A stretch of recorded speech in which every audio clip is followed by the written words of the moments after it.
Кыргыз эли баяртадан кол өнөрчүлүк менен алектенип, колунан көөрү төгүлгөн уздар ар дайым элибиздин көөнөрбөс мурасын байытып келет. Алардын колунан жасалган небир көркөм буюм тайымдар улуттук жасалгаларды аяр урунуп, аздектей да билишкен.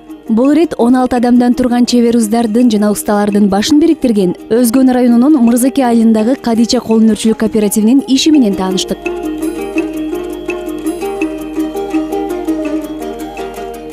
Жүндү кайра иштетүү боюнча эң арзан жүн экен, элдин ичинде иштетилбей жаткан, кор болуп жаткан. Анан жүндөн баштайлы, арзан экен, 2000 сом кредит алып, орто кичи бизнестен 99-жылдын 1-июнунан ушул ишти баштаганбыз да. Бизде бүт оборудование бар.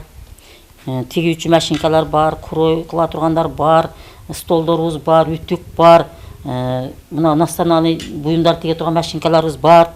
Тердик токум тигебиз, бул чоң машина алдык.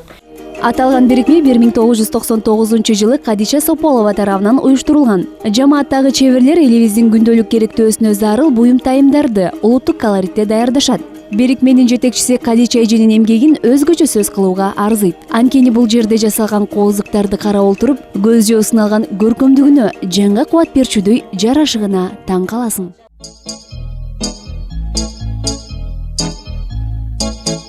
Чебер аялдар, кыз келиндер Кыргыздын элдик салтын, көркөм өнөрүн сактоо менен катар, баалуулуктардын мыкты үлгүсүн жаратууда зор ынтаасы, бай фантазиясы аркылуу оюмдарды түркү ыкмаларда чагылдырышкан.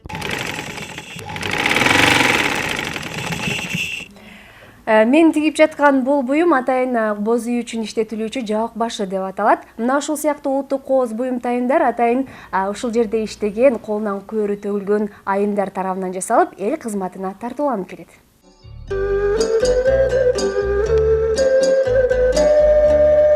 Кароосуз калган имаратты оңдоодон өткөрүп, момитип чоң ишкана түзүүгө да жетишкен. Айылдагы кыз келиндерди жумуш менен камсыз кылуу менен алардын материалдык көйгөйүн бир аз да болсо жеңилдетип, ар кандай облустук, республикалык деңгээлдеги кароосунак көргөзмөлөргө катышып, чет өлкөлүктөрдүн кызыгуусун арттырып келе жатканы кубантаарлык.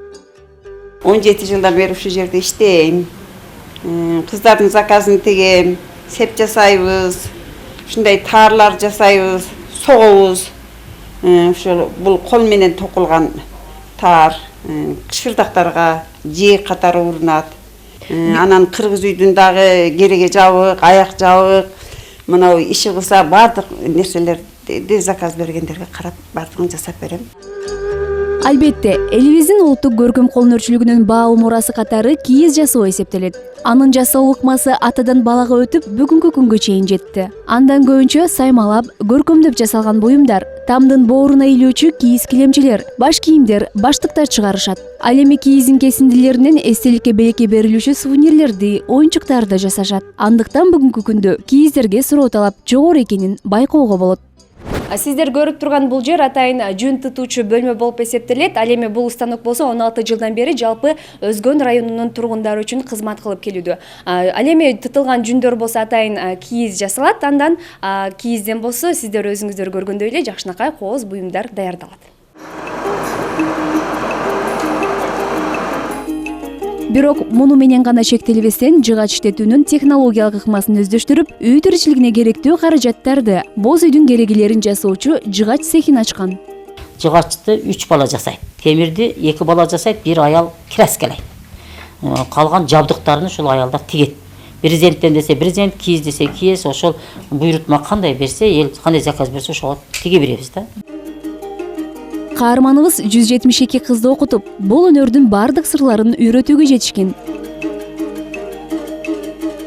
Өзүм профессионалдык лицейде иштейм. Ушу жаштарга Кадича эженин кол өнөрүн үйрөтүү үчүн пикир алышканы келдим. Ошону көрүп, өзүбүздүн окуу жайда дагы ушул кыргыздын кол өнөрчүлүгүн улантуу, жаштарга үйрөтүү, ошол максаттарда ушул пикир алышканы келдик. Арине, баалуулуктар мамлекеттин өнүгүп өсүшүнө чоң салымын кошот. Алар элибиздин кулк мүнөзүн, жерибиздин кооздугун символдоштуруп, бизге таандык өзгөчөлүктөрүбүздү белгилеп турат. Демек, кыргыз маданиятын ушул жол менен да дүйнөгө таанытууга чоң мүмкүнчүлүк бар.